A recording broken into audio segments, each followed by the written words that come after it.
sa video na to. So ito, centipede. Marami na ako nakain exotic food, pero first time ko kain na centipede. Look at this.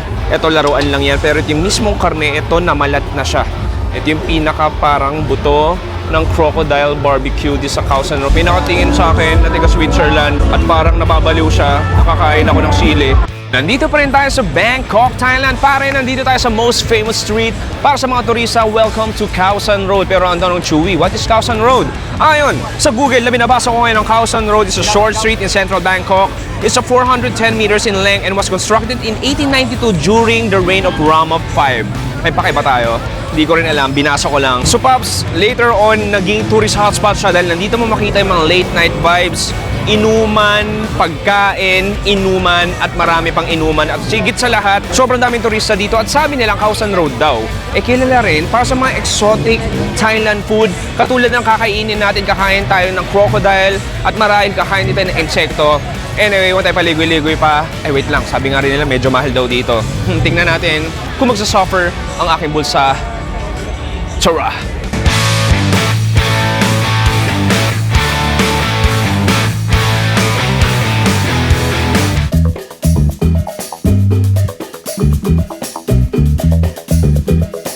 Okay pare, simulan natin sa something exotic and something extreme dito sa Khao San Road. Sikat na sikat, yung grilled, hulaan nyo, crocodile, yes pare. Look at this, ito laruan lang yan, pero ito yung mismong karne, ito namalat na siya. Ito yung pinaka parang buto ng crocodile barbecue dito sa Khao San Road. So pwede ka mamili barbecue, mala sauce or black pepper sauce. So ito yung karne, dalawang size to, pwedeng medium or large.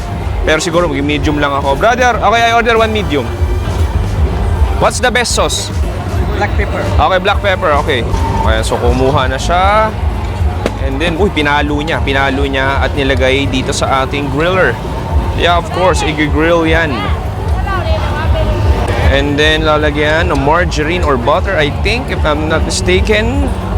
Hihiwain.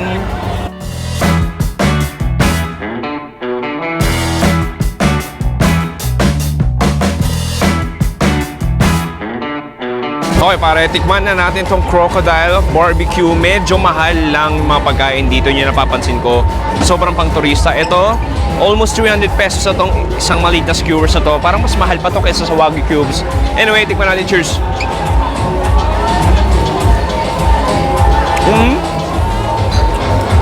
Una na lahat, masarap yung texture niya. Parang manok. Manok na sobrang manguya. Ayun, di ba ito sumuya? Pero parang manok na din talaga.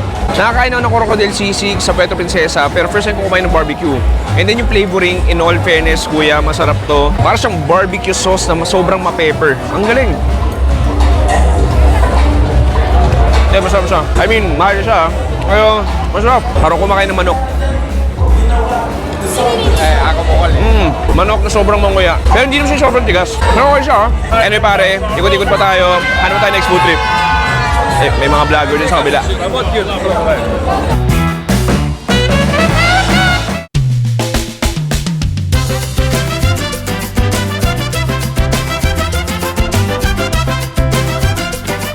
Okay pare, next food trip natin, may nakita tayo dito ang isang hole in the wall na nagluluto ng iba't ibang Thai food. Ang dami pagpipilian, makikita mo. Pad Thai, fried rice, may papaya salad tayo dito, pork basil.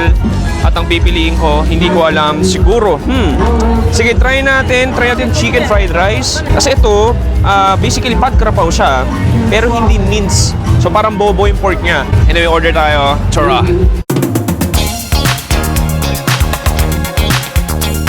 Okay pare, so bago dumating yung order natin, bago lutuin, order na ng Chiang Mai Classic Beer, Chang Lager Beer. Siyempre sa inuman area tayo. Minom na rin tayo. Cheers!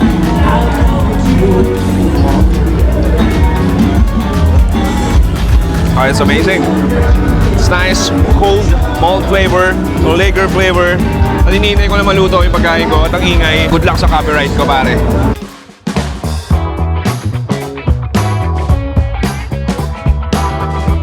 Okay, Pops, doon ako naghihintay. Dito pala niluluto yung stir-fried pork natin. So makikita mo may basil na yan. Nilalagyan na iba't ibang sauces. Sayang hindi ko nakunan. Pwede ko lang ang anghang. Ayan, so lalagyan pa ng extra sauce. It goes in. Yeah, thank you, thank you. No problem.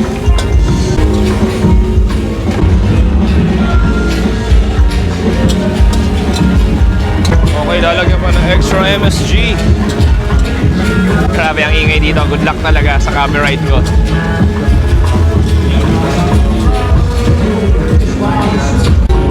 And then, ayan, luto na. Ilalagay na dito.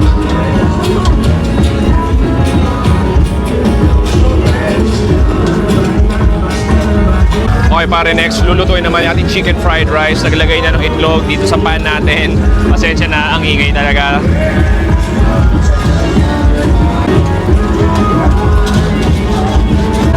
And then maglalagay ng carrots. And then some greens or gulay.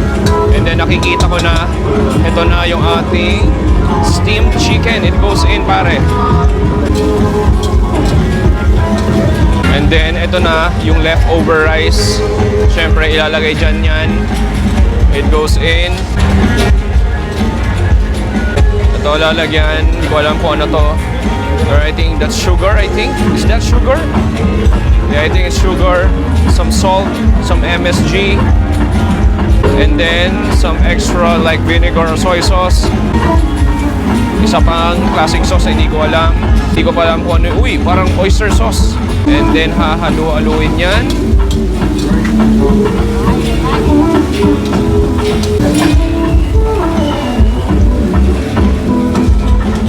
Pero Pops, nakita ko tinikman niya na gamit ang kanyang kamay at feel ko nasarapan na siya. Maluluto na to. Punta tayo nila mesa natin. Tsura!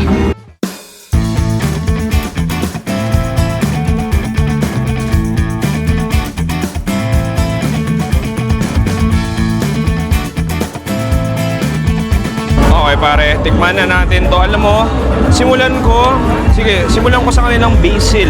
Ito yung parang krabaw nila, pero malalaking slices ng pork. Sige, kuha ko dito. Chili? Yeah, chili, thank you. Cheers.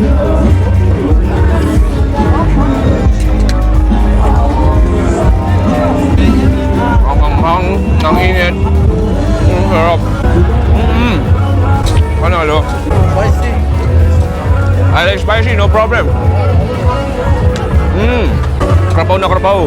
Oyster sauce, Thai fish sauce, manamis-namis. And then yung pork natin malambot. You have the wok hei aroma, yung basil nandun.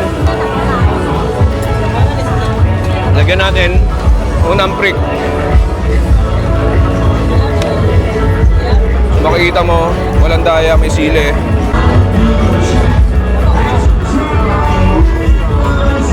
Walang daya pare, lagyan mo. May nakatingin sa akin na taga Switzerland at parang nababaliw siya. Nakakain ako ng sili. Nakuha tayo. May sili. Cheers!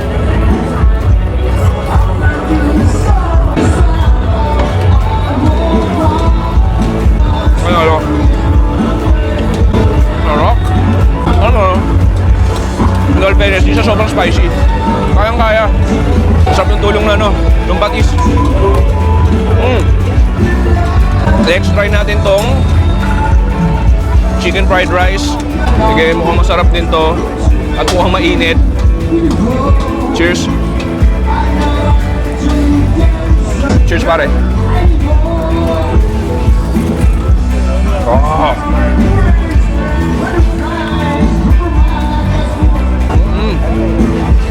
Sarap. Ay, fire wok, that egg, yung pechay, sizzle na siya. May mga karne. Actually, kahit wala ng ulam to dahil may manok talaga siya. Yung carrots nandun.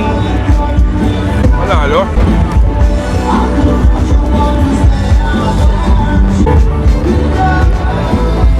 Total, mayabang na rin ako. Lagyan na rin natin ng extra. Tapos kuha tayo ng may sili. Oh wow. Kuha tayo may sili, tsaka manok. Cheers!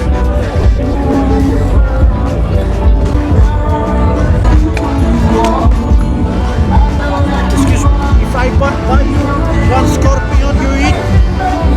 Yeah! Man, I ate monkey, turtle, Yeah.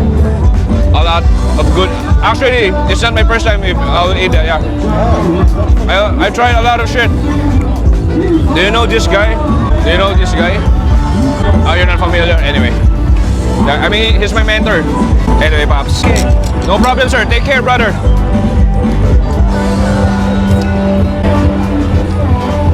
Cheers.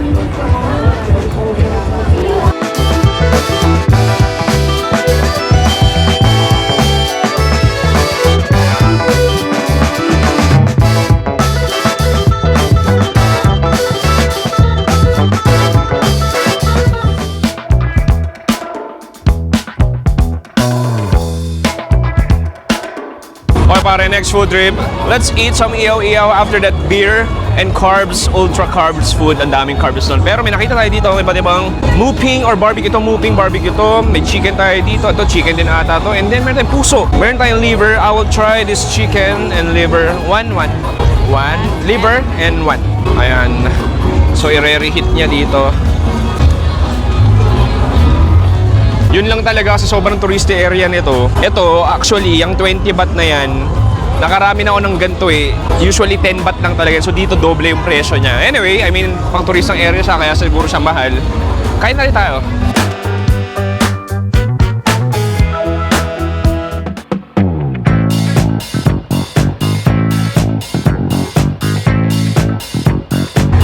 You have sauce? No sauce? Spicy sauce. Yeah, please. I love spicy. Okay, Pops. Ito na nalagyan ng spicy sauce. Thank you. Thank you. Okay, pare. Tikman na natin ating 20 baht barbecue. Tikman na natin itong classic chicken satay. Cheers.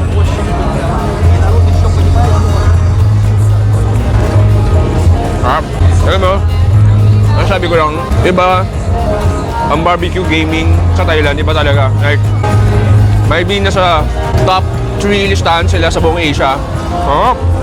Parang Pilipinas lang din naman eh. Manamis-namis talaga yung pinaka-base niya. Pero sarap. Lambot na manok, ang smoky. And then yung pinaka-sauce niya, parang siyang spicy vinegar na manamis. Next, try natin ito atay. Kahit yung atay. Asang atay? Dalang naman atay lang naman. Normal lang naman. Mas masarap yung manok. Medyo creamy siya. Kahit tosta sa labas. Pero I mean, beer food pare, beer food. You can't go wrong. Sarap. Ano pare, ano tayo next food trip?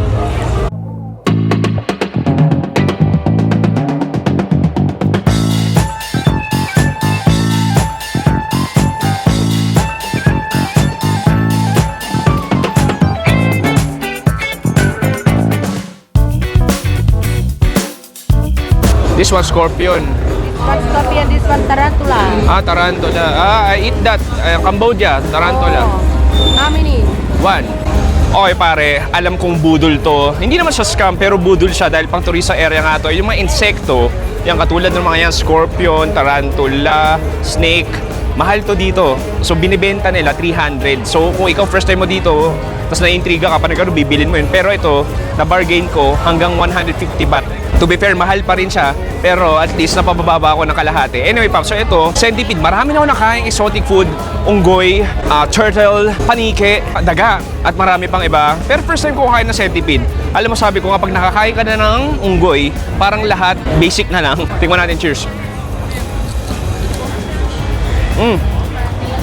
Parang siyang ano, grasshopper. Okay, ganun yung nasa niya, parang grasshopper. Crunchy, flaky, not too bad to be fair. Parang kumakain ng ano, dilis. Oo, crunchy, flaky. May pungent taste pa siya, may konti lang, konting-konti. Parang kumakain ng dilis talaga. Malat-alat siya na parang in-spray na ng soy sauce. Deep fried, pare. Problema dito, sumama na sa stick. Hindi mo alam kung yung stick kinakain mo, yung centipede. Weird daw yung mga Caucasian sa akin. Anong kinakain niya? I mean, mahal siya, but it's okay for the experience. Anyway, Pops, from here, ayoko na dito sa Khao San Road dahil halos pare-pare silang binibenta. Lipat tayo ng konti, doon tayo maghahanap ng huling food trip natin. Doon sa area ko, maraming street food doon. Halika, umalis tayo dito. Dahil ang mamahalin ng pagkain dito. Tara!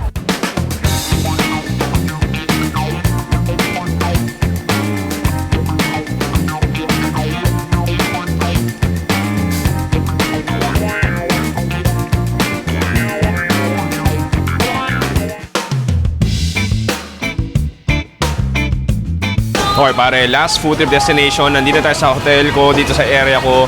Kakain tayo, alam mo, may kinakain ako dito ever since. Mga 3 taon ko na dito sa Bangkok. Ever since dito nag-i-stay sa Patrunam area. May kinakain ako dito masarap na hindi ko na-vlog. Kinakain ko lang sa personal. Yung fried sea bass. Bro, you have the fried sea bass? Sea bass? Yeah. With fish sauce. Fried. Fried tiba, yeah. Yeah, with fish sauce. Where's that? Ano, tilapia? Tiba this one. Sea bass. This one with fish sauce. Okay. Ito ba yun? Wait lang. This one with garlic, this one no garlic, this one. Same thing, this one sauce. Same. Sauce same thing. But this one with garlic. Yes. This one no garlic. Yeah. But same. Yeah. Okay, this one with garlic. Take away ah. Yeah, okay. Okay, thank you. Sige, Paps. So ito basically restaurant to eh.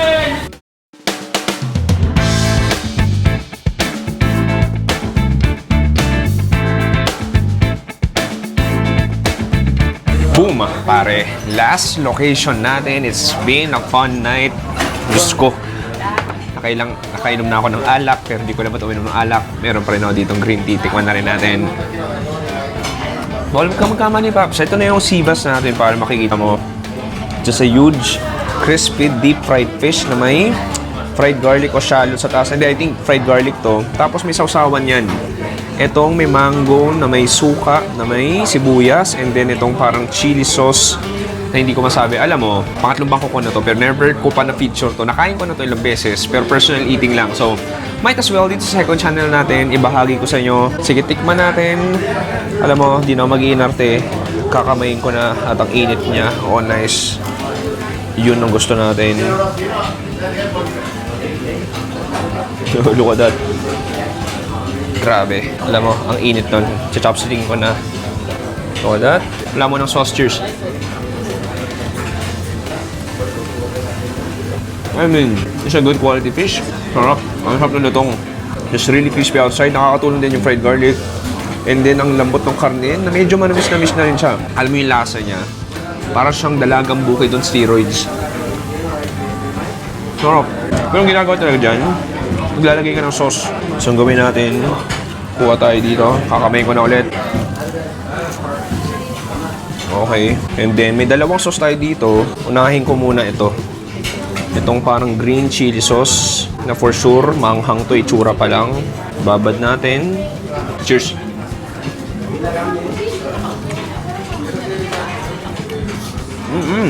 Sarap. Ang ibang sarap ito. Panalo. That vinegar, that spicy vinegar. Parang sa may cilantro din. Nabibigyan buhay niya yung fried sibas natin. Gusto ko naman i-dip dito sa mango salad natin na may patis, I believe. Look at that. Cheers.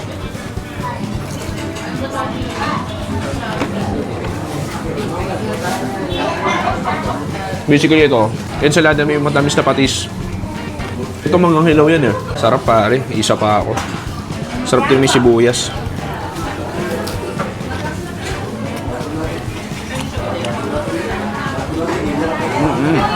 Alam mo, this kind of food, this just makes me happy dito sa Thailand, dito sa Bangkok. At isa to, sa pinaka-paborito ng restaurant ko sa buong Bangkok. No kidding.